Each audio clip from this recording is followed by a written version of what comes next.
Priya Hein is a Mauritian author whose first novel, Reambel, this one here, won the Prix Athena 2023 prize and the Jean Fachet Prize of 2021.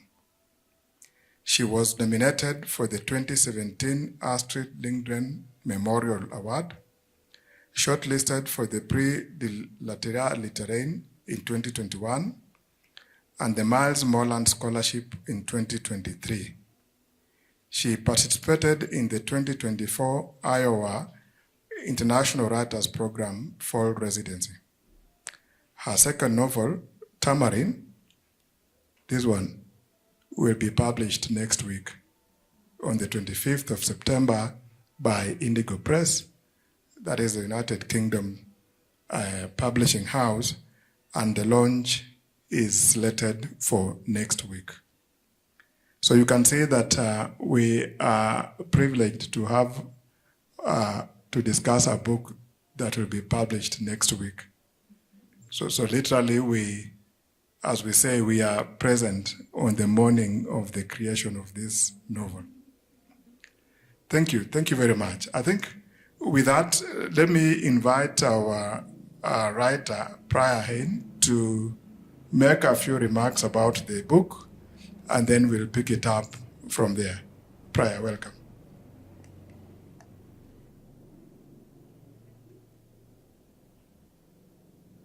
Is it working? Yes. So, good afternoon, everyone. Karibu. It's lovely to be here. Thank you for this lovely introduction, Godwin.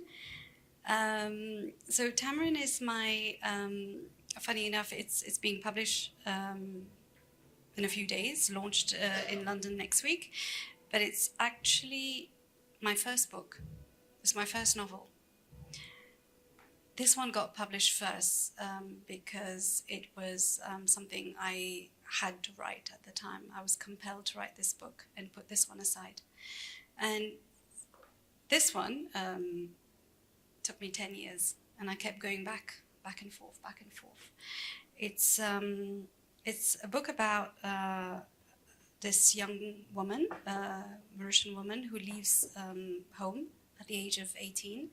She wins a scholarship to study in the UK, and so she leaves her island. She's never left Mauritius before, and she discovers this new world that she has to navigate through. So it's a little bit about her journey. It's about Anita's discovery. It's about her life.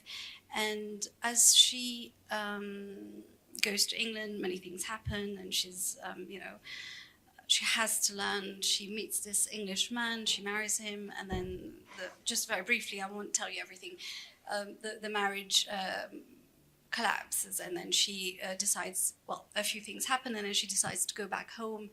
And once she goes back home, she revisits her past, and also the ghost of her past. And it's a book about longing, belonging, grief, and also about what could have been, of missed chances, perhaps. It's different ways of looking at it, especially the end, but I won't tell you. I mean, you obviously know. So I leave it up to the reader how you want to interpret the book. But briefly, it's about missed opportunities, maybe, or what could have been. So it's also an exploration of Anita, going back home and just thinking about her childhood and things that could have been different. Yeah, I think that's it in a nutshell. Thank you very much. I think I was telling Priya just before we came in here that when I read Tamarin, I was struck by the similarities of books or novels that fall under the post-colonial rubric. The idea that for one to discover themselves, they have to leave home. And in leaving the comforts and securities of home, they suffer the challenges of isolation, the cultural shocks of difference, and then they now begin to desire a return to the home that they left to begin with. I think these and other things are what we shall be discussing, but probably we can invite Priya then to give us a taste of what is in the novel. We had a conversation with her, and she has identified a particularly powerful excerpt for us, which can become sort of a launching pad for us in the discussions about, the predicament that Anita has to reckon with as she seeks to identify herself in the circumstances. So perhaps you could read for us. Yes, of course. So I will read an excerpt of, so. As soon as Ma's receding figure disappeared, the tears finally flowed down Anita's face. She kept mopping them, but they wouldn't stop. From the plane window, she noticed the observation desk, where she imagined Ma, assembled with other relatives, waving goodbye to their loved ones. Her mother would stand there, watching the aircraft until it drifted out of sight into the sky. On the journey back home, Ma would sit silently, staring at the clouds above and worrying about her youngest daughter leaving the nest, wondering how she would fare out in the big world. The machine picked up speed, and Anita watched as Mauritius shrank further and further into the distance, until it was nothing but a speck of dust floating in the middle of the Indian Ocean. Anita wondered when she would see it again.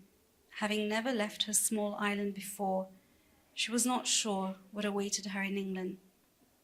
She sat rigid in her allocated plane seat. Her feet hurt in the new closed shoes.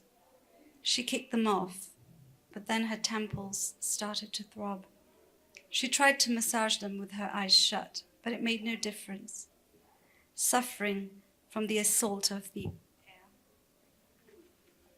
air conditioning, she pulled her new cardigan tightly around her, but the woolly material was itchy against her dry skin. Unable to fight the nausea overcoming her, Anita grabbed the brown air sickness bag and retched into it. Was this some kind of premonition? After wiping her mouth with a paper napkin, she absent-mindedly flicked through the in-flight magazine. Trolleys of miniature food and drink came and went. She took a cold metal tray, but then returned the bland vegetables almost untouched. The potato dish she had toyed with tasted nothing like Ma's potatoes, sautéed in her special blend of spices and a handful of sweet peas from her garden. Halfway through a Bollywood movie, she eventually managed to snatch some sleep, but not much. Anita had a strange dream in which her Indian ancestors, who had bravely crossed the treacherous Kalapani, seemed to be warning her of something lurking around the corner. If they had been able to leave their homeland more than 100 years ago, she told herself, then why couldn't she do the same? It was a comforting thought. 12 hours after leaving Mauritius, Anita was awakened by the cabin's crew announcement for all passengers to remain seated and fasten their seatbelts. They were about to start their descent. She sat up in her tiny seat, hair disheveled, and stretched her numb legs as far as she could in the confined space. She took a deep breath and closed her eyes in anticipation. The plane lurched forward as it hit the tarmac at Heathrow, finally making contact with English soil. It was hard to believe. She had made it. Great Britain, the Thames, Buckingham Palace, Big Ben, the Tower of London, Trafalgar Square, Hyde Park, Westminster Abbey, St. Paul's, Shakespeare, the Bronte sisters, Virginia Woolf, Jane Austen. Peering out of the small window, dotted with tiny drops of rain that slowly slid down the pane, she caught a blurry first glimpse of her new life. Everything seemed to have taken a grey, foggy hue. The tarmac, the sky, the planes, the buildings, even the people. Having left the aircraft, she dutifully followed the signs leading towards immigration. Walking down the corridors, she crossed paths with an older woman sweeping the floor and immediately smiled at her familiar Indian face. In return, the woman looked right through her and resumed her tedious task, lost in her own world. There was something haunting about the old woman as she mechanically performed her duty, eyes devoid of any expression. Anita had never felt so out of place. She waited patiently in line at the immigration desk, apprehensively clutching her brand new passport, student visa, and university papers. The other passengers looked bored. When she finally reached the counter, the immigration officer began to interrogate her. "Where are you traveling from?" "Mauritius." She handed him the passport with the Mauritian coat of arms on the glossy front cover. "Can I see your visa?" he demanded without looking up. Nervous, she dropped the pile of papers. The officer sighed impatiently as Anita bent down to gather the scattered documents from the carpet. Her hands started to shake when she picked them up, one by one. Someone suddenly towered above her. "Would you please step aside to be interviewed?" As if she had a choice. "This way."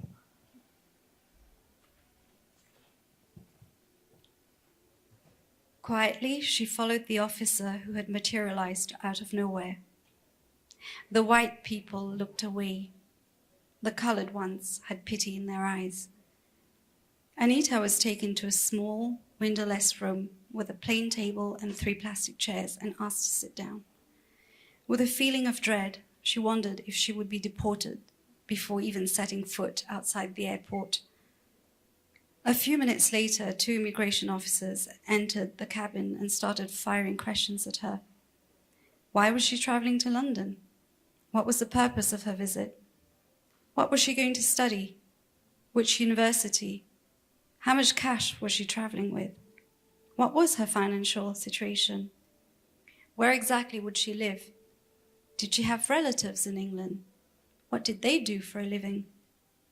Suspiciously, they examined her papers one by one before asking her to open her hand luggage. She watched as one of the men painstakingly put on gloves before going through her belongings, including her underwear. Anita could not understand what was happening. She had a perfectly valid student visa and all the right paperwork from the university. She was a bright 18-year-old laureate from a good family in Mauritius. Good in between commas. Back home, she was used to the respect that her background, her family name, her neighborhood, her education, and her accent bestowed. But in England, she was immediately singled out and judged according to social norms she was completely unaware of. After what felt like an eternity spent under their scrutiny, the officers finally told Anita she could go.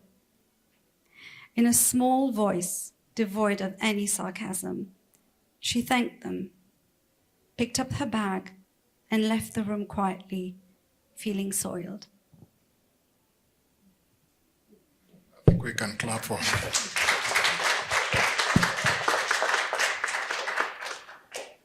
Thank you very much, Priya, for reading that particular excerpt of this wonderful novel. And I would like us to begin at the point of Anita's encounter with these immigration officers. It seems that it serves as a premonition for Anita that whatever she thought of England, nothing could be further from the truth. And from that point on, I get the sense that Anita's life begins to go downhill. Is it something that you want to speak about? Yeah, I chose this particular passage because it's such an important part, as it's very symbolic as well. You asked me earlier on why did I choose this, and I said that it's.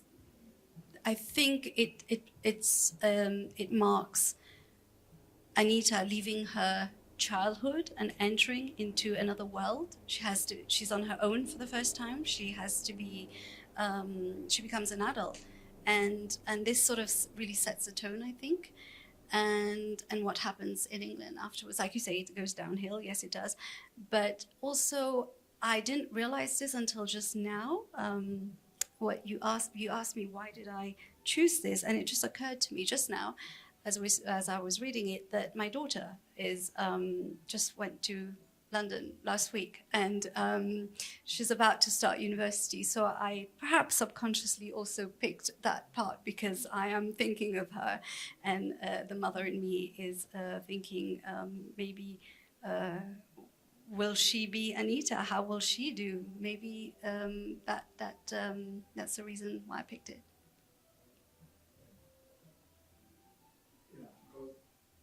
I think for me, the reality is that many of us, especially from this part of the world, are at our most vulnerable in those airports. In theory, it's supposed to be random searches here and there, but you and I know that that randomness always has a method to it, which is based on presumptions, assumptions, stereotypes, and so on. And this same logic seems to pervade a lot of your writing, that members of the Mauritian society are still conscious about their own differences, that they are picked upon by circumstances that are not of their own making. Some of them cultural, others historical, others sociological, and so on. And it's somehow manifests in the kinds of concerns that you have of societal inequalities, historical burdens, and so on. So let me just ask then, to what extent would you say that Anita's experiences at this airport reflect or signal her larger vulnerabilities within the Mauritian society that she's living and the English society that she's getting into? Such a good question. So Anita has been living on an island that had been colonized by, well, first the Dutch were there, and then the French, and then the English. So she has this idea of, yeah, sorry.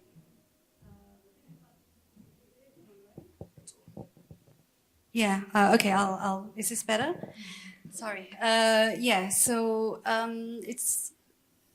so Anita's leaving Mauritius, where she has this idea of, England, the colonizers, and then she goes to England, and then in Mauritius, obviously, she doesn't know any different. She is, obviously, it's very complex. It's very layered.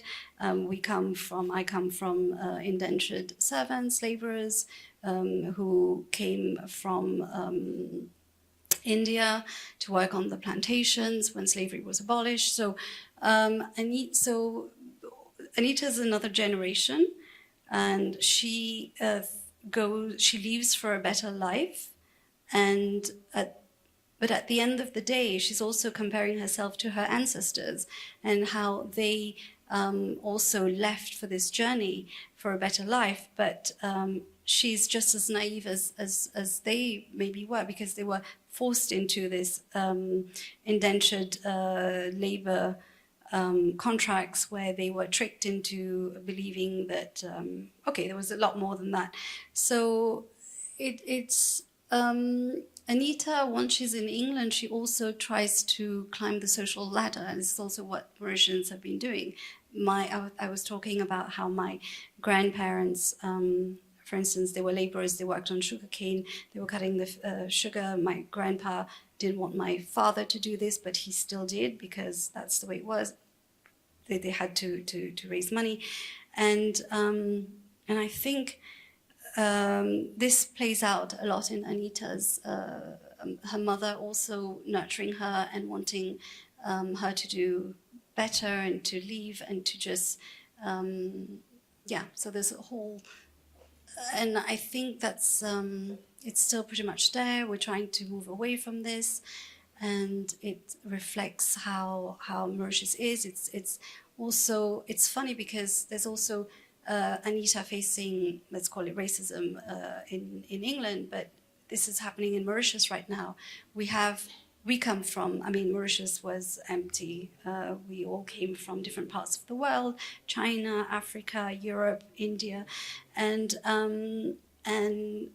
now we are having workers coming. And what saddens me is that we are doing the same.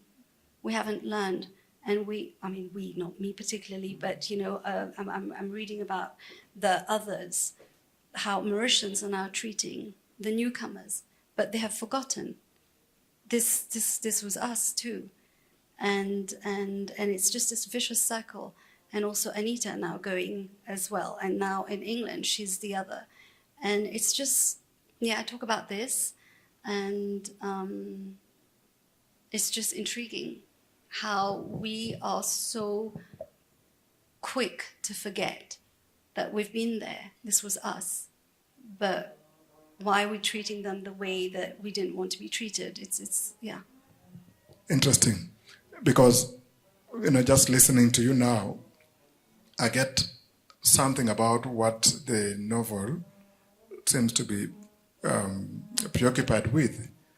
And by that I mean what I would describe as the ironies of home, the idea that although for many years we have romanticized home, when you think about it, home may not be such a pretty place to be, whether you're talking about it at the family level, or whether you're talking about it in the bigger sense of home country, for example, because there are some of those developments that are not particularly appealing. So, in a sense, what you seem to be concerned about the so-called unhomeliness of homes, the unhomeliness of home countries, and what these do in the making of the characters of individuals. And I think Anita is one such person. She grows up in a family where there's some tension between herself and her sister, between her family and that of her uncles. And then she goes to England, which is supposed to be the mother country in the colonial lingo, only to be ostracized.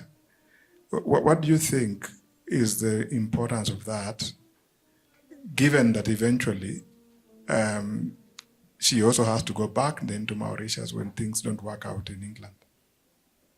Such a good question as well. So she, at the beginning, she wants to leave the island, right? She wants to leave all this family drama behind, family tensions, as you call it, things that are going on in, I quoted in the book earlier on, Good Families, things that we don't talk about. And Anita can't talk about these things, so she leaves. She's happy to leave. But then when things don't work out, she goes back home. And as you rightly say, what is home? Home for Anita at that particular time is something physical, but it doesn't have to be physical. I think we talked about this earlier on. Home is a feeling. It's food. It's the people that you're with. It doesn't have to be somewhere physical. I think it's how you feel and that particular point in Anita's life, she needed to go back home because of what she had gone through. She needed the comfort of her mother. She needed this, like you said, this idea of, this romantic idea of home. But funny enough, earlier on today, we had a panel to talk about languages. And Marcia Douglas said it so beautifully. She said, for her, home, and I asked her if I could quote her, for her, writing is like going home. And I thought that was so nice. Writing is like going home, Marcia Douglas. So, there's so many definitions of home. And here, yes, Anita needs this definition of, a loving home, going back to her mother, comfort, to see her people, to be back on familiar grounds because of what she has been through. So that's her definition of home right now. But there's also what you say, the other side, the ugly side of it, that there's always two sides, right? And in Riambel, I talk about Riambel, this place in Mauritius. I talk about, we know Mauritius as paradise. This is how it's portrayed. It's postcard, picture perfect, holiday destination, beautiful, beautiful sandy beaches, gorgeous, gorgeous lagoons and cocktails and coconuts, and you get the image. But there is the other side of the postcard that we don't talk about, that's not advertised, that you won't see in adverts. And that's what I talk about in Riambel, that other side of the postcard. And in Tamarin, I don't do it as, it's more subtle, I think. And I talk about colonialism here as in, when Anita's going back to Mauritius, she's also dealing with the remnants of the island, of having been colonized, the ghosts from the past. It's not just her own childhood, it's the history of the island. There's this parallel as well that's going on, All these ghosts are coming into her life suddenly, and she has to really explore that. But will these ghosts consume her? I won't say, but so this is... to answer your question about home, and I hope I answered it. I'm rambling, but so she needed that right now at that point in her life, to go back to her mother and be comforted and have good food and just Thank you very much. I think let me ride on your idea of the other side of the postcard. Then we could probably have a question or two and then open the conversation to the rest of the plenary. And so I want to invite Ler to help us, to show us the other side of the postcard by a brief reading from, the return. Priya read for us an excerpt on Anita's departure. So now we want to listen to Ler reading a short excerpt on Anita's return, to come into contact once again with this other side of the postcard, and then we can proceed. Can you hear me? Okay, awesome.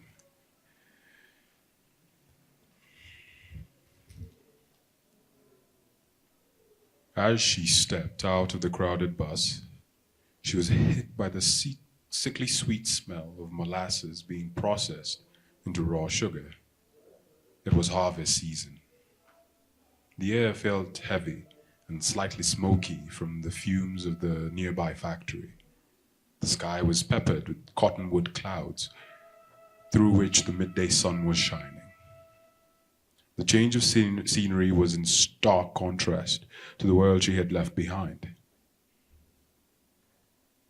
Acres and acres of sugarcane fields rolled towards the ocean below. The lush plantation belonged to an estate that had employed several generations of her family, including her Indian ancestors, who, after the abolition of slavery, had crossed the Kalapani, the black waters, as indentured laborers. From the bus stop, she walked down the road, slowly taking everything in while dragging her small, battered suitcase behind.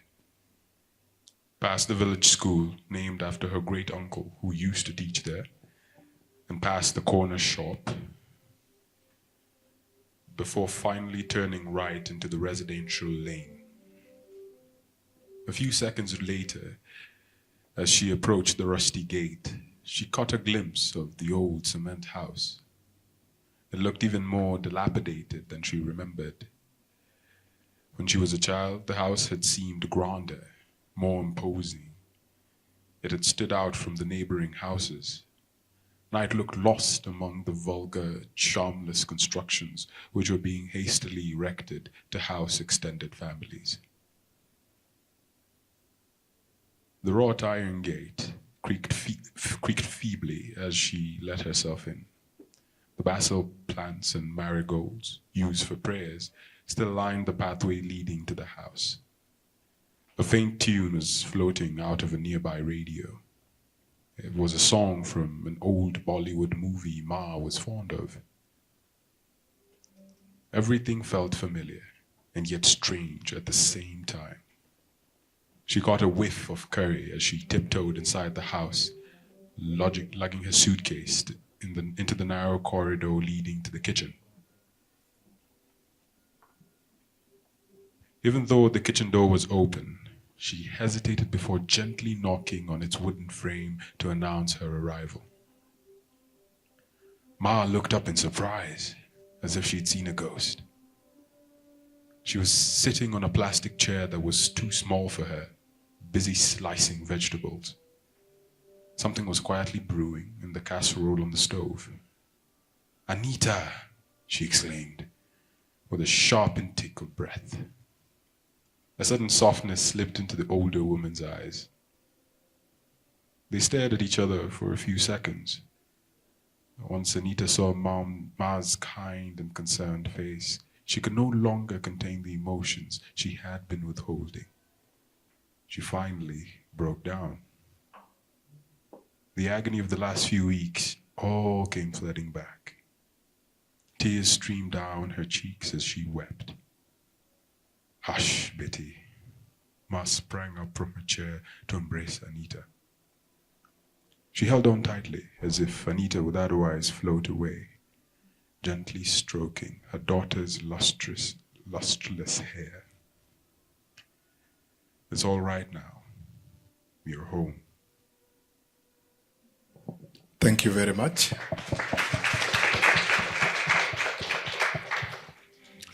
Can I just say thank you for this beautiful reading? It's the first time I have heard my words out loud by someone else, so it was very emotional for me, and you did it so well. Thank you. I felt like crying.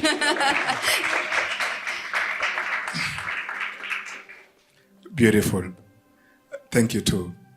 Now, that excerpt for me says, in those few minutes, everything that you've been saying in the two novels.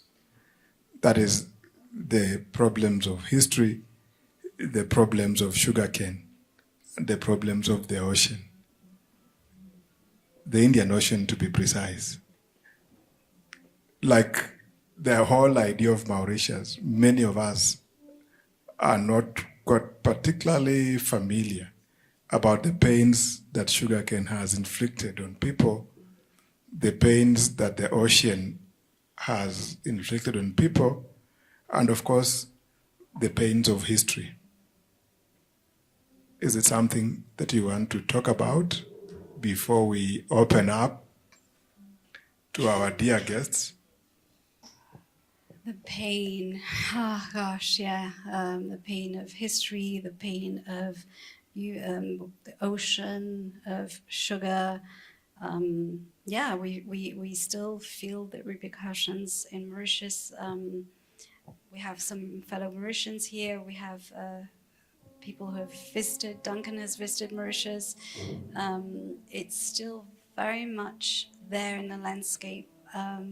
You still see how the former sugar barons benefited. You still see the difference, the gap between. It's still very much there wherever you go. We still feel it. Anita feels it. It's there. It's going to be there, and I don't have the solutions. But at least if we're aware of it and if people talk about it, and I think it's already a big step in the direction, but it's pretty much omnipresent wherever you go in Mauritius on the island. You will feel the history, you will feel the bitter side, the bitter taste of sugar. It's there, it's still there, yeah. Mm-hmm.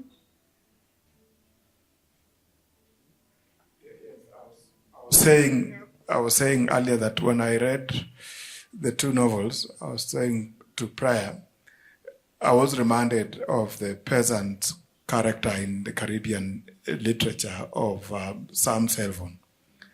And the idea that entire societies have had to be biologically and socially reprogrammed because of the plantation economy on which Europe and the so-called developed world subsisted upon. I mean, by now we all know that Europe developed on a drug industry. And we all know now that sugar is indeed one of those very devastating drugs, but it's a conversation that you want to pick up on your own as you read the novel. I have one more question for Priya regarding food. That in all these things, there's always something cooking. There's always something stewing, something simmering somewhere. I think I'll ask her to comment about that a little later, but for now, if any one of us has a question in the plenary, we'll be happy to engage with Priya.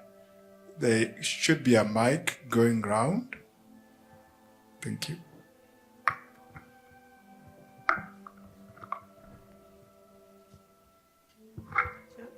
Priya, of course, I have questions for you.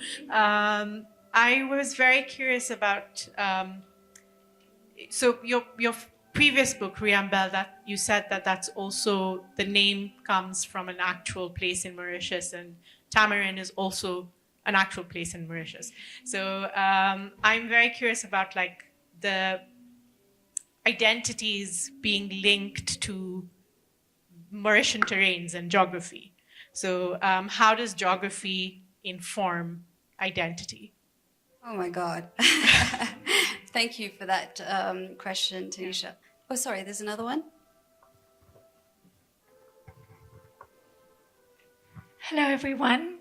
Big thank you to Macondo for organizing this wonderful event. My name is Radha. I'm an economist. I'm Godwin's colleague here at the University of Nairobi. One comment and one question. The comment is, the immigration. I think all of us can associate with this fear, even today, of like entering Heathrow and having so many issues. My mom has an anecdote when she went to study in the UK in the late 60s. The immigration officer asked her where you're from, and she said Kenya. And he's like, do you not know even how to pronounce the name of your own country? It's Kenya. And then for years, I had this argument with her, whereas I'm like, you can't say Kenya, it's Kenya. And we constantly have this argument, but she's like, no, but this guy told me it's Kenya, and he told me I don't know how to pronounce my own country. And, it's kind of funny, but there's so many episodes that I know all of, but it's really nice that those stories come out. The second is a question. I haven't read the books, but I just started Riambel yesterday. I don't think I'm pronouncing that correctly. I think you may have heard many people here quoting Yvonne, where she says something that, Kenya has 3 languages, English, Swahili, and silence. But I don't think that's only Kenya. I feel it's very Mauritian as well, because I've worked as an economist in the finance industry, and a colleague of mine did a paper on, Mauritius as an international financial center, and he went there as a critical economist, and he couldn't find a single person saying anything negative about finance. So it feels like almost like Mauritians want to forget this colonial history, even in Kenya. So how do you feel that? Are you a lone voice, or do you feel there are other people who also feel similarly? Thank you. Okay, I'll try and answer. Okay. Yeah. Okay. Thank you so much. I'm reading Riambel, and I just love the recipes. And so I know that the moderator brought up how something's always simmering in the novel. I just love the insertion of the recipes. I don't know what you were thinking when you did them. I don't know what other people are getting from them. But for each one of them, the verbs just jump out at me. And I feel like the recipes, they're just filled with, language, culture, ingredients, action, craft, coping, survival, creativity, intergenerational transmission of knowledge. So what a technique. And I've never ever seen it done like that in a novel before. But if I just take tomato chutney, the verbs, roast, remove, peel, mash, fry, add, throw, pour, mix, serve. Like, there's just so much in all the recipes. So if you wanted to say anything about them, and thank you. Okay, yeah, thank you for that. Okay, I'll start with your comment about Mauritius and people saying nice things. We have been programmed to say nice things. We're this rainbow nation, we live in harmony, or so many cultures. Yes, yes, yes. But there's, like I said, the other side. And also, I think Mauritius, we're so small, such a small island. I feel that as a child, when I was growing up there, I was not taught about my history. It was very superficial. I was told this and this happened, but I didn't know anything about slavery. I vaguely knew about indentured laborers, but it wasn't enough. It was so basic and so superficial that it's as if we are so ashamed, we don't want to talk about it. And also I think, this is my feeling, and I don't want to speak for all Mauritians, but you can agree or disagree with me. I feel that we, for a very, very long time, Mauritians didn't want to talk about slavery. There was no museum of slavery until very recently. And that's just not on. I'm sorry. How can you not acknowledge what happened? Because if you don't acknowledge this, how are you going to move on? So there's a lot of this emotions, is people's, just not being comfortable talking about it because it's so small, because we all know each other. We have a handful of white families who controlled everybody and owned the people. So they don't want this to be out. They don't want to. So the museum, okay, now a few years ago, there's one that's been open, but there's hardly anything in it because there are no documents. Nobody wants to show that. So this malaise, I would call it, this malaise, le malaise, I don't know how to call it. So I'm not surprised that when your colleagues went and everything's beautiful and sunny and lovely, because people are not comfortable. Now we're having these conversations, and I was told that this book was very brave, and I was actually worried because there are not many books about this in Mauritius. And Vijaya Tilak, who wrote Bitter Sugar in the 70s, it was her dissertation, and I quote her as well.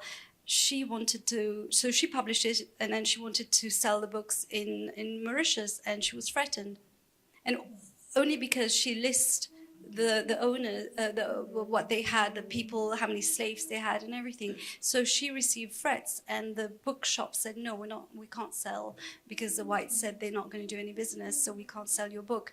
So just things like that, So yeah. Just to say that now it's happening. And I think we're very behind compared to other countries. And I learned about all this through American books, for instance, or talking with other people, researching. But it wasn't taught to me. Yeah. And putting maps, history, I don't know, very briefly, we don't have much time. Yeah, that's such an important question. And I think it's that this is what we're doing. We're putting... in my case, trying to put Mauritius back on the map because Global South, Global North ignored. Now Mauritius is really getting a lot of attention because of the Chagos, I don't know how you want to pronounce it, situation. So now suddenly it's, it's always been strategically placed. And people are now, so it's all, I don't want to go there, it's another whole political story, but that's important, this geography and food, it's so important. We do that every day, right? We eat, we need to sustain ourselves. And these ladies were often illiterate, and it was the only way that they could pass on their know-how, their history, and so food becomes very important. It is their moment of pause. Some people called it a literary pause in the book, but I would say it's very important for these women because this is how they survive. You mentioned survival as well. So they go, and also it's very, the food that I talk about, it's not haute cuisine. I don't talk about lobster or whatever. I talk about ordinary food, manioc, things that you will find growing, herbs, fish, of course. I just wanted to show that these women were sharing so much. They had gone through so much. They've been tortured at the hands of these sugar barons or whatever.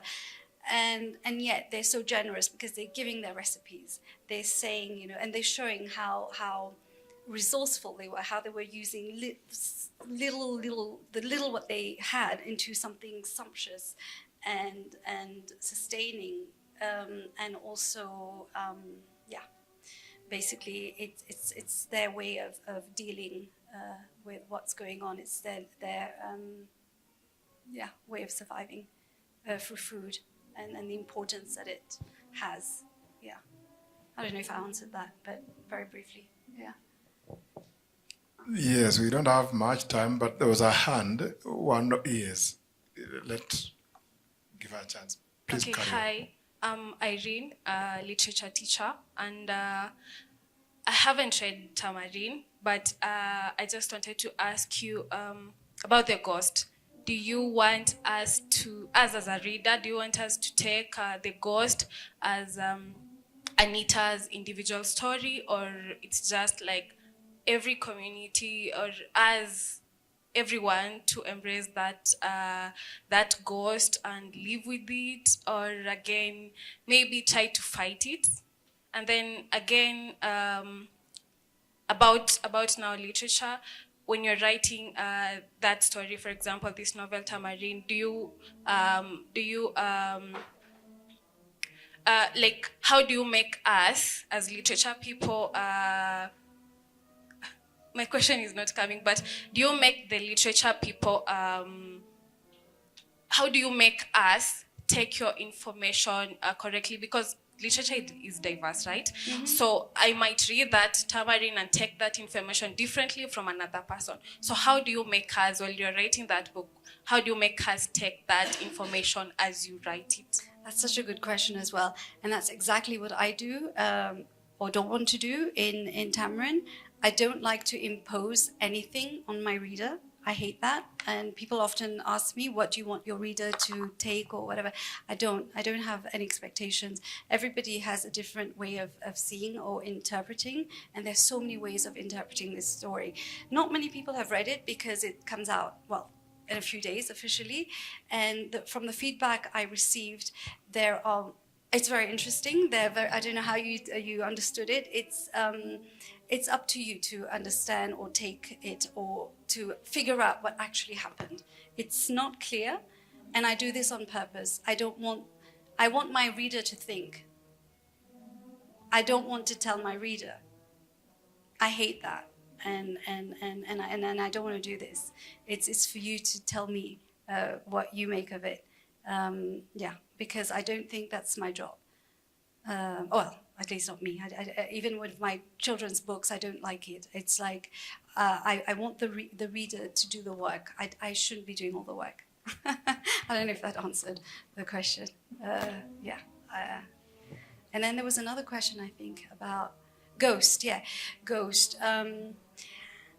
Yeah, that's also a very good question because the ghost of her past. And it's a bit revealing if I answer this question. I think I probably should not answer that because it will tell you the end. And I want you to maybe figure it out if you do read it. And then you can tell me. And we can have this conversation. Yeah. Carry on. Okay, because I have the privilege of the mic. I'm still managing the stage, but I really want to appreciate Priya for putting out this work. Mine is not a question, just a comment. I have had this experience of always going home and seeking the feeling that you once left while you were there. and you go back, the house you thought was so big is actually very tiny. Isn't it? The land you Everything- thought was so huge I and vast, know. it's actually a very small piece of land. Yeah. You look at your kitchen and you're like, but we used to sit here, 7 of us. It's very small. Absolutely. It's- yeah. You seek, you get there is change, but you can't point where it is. You feel like you don't belong, but again, it's still home. You seek the fields you used to run at. You seek the place you went to find milk from. You're seeking that, but you go and everything is the same, but again, everything has changed. Because of you. Yeah. Yeah. So I'm loving that you've taken time to put this work out, and I'm definitely looking forward to read. Perhaps it's going to, tickle something that every time I go home, I'm like, is this the place I used to be at? You know, Yeah. you go and it's very different, but when you're away again, you long for it. But you go back again, you're not getting the fulfillment of what home used to be. So I really appreciate that you took time to put this in a book, and I'm ready to dive in and see what Tamarin holds. So thank you. Thank you.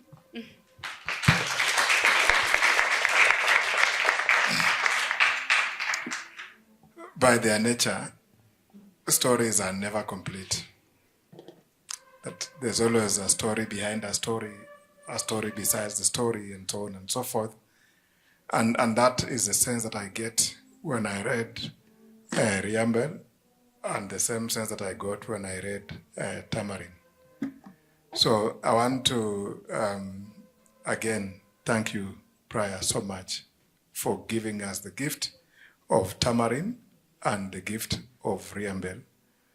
For those of us who live with the awareness that we are victims of global extraction, we need such stories to reassure us that it's not us who are losing it. It's them who are doing unto us what they shouldn't be doing. So I want to bring this to a close by using the powers bestowed upon me to declare that book officially launched.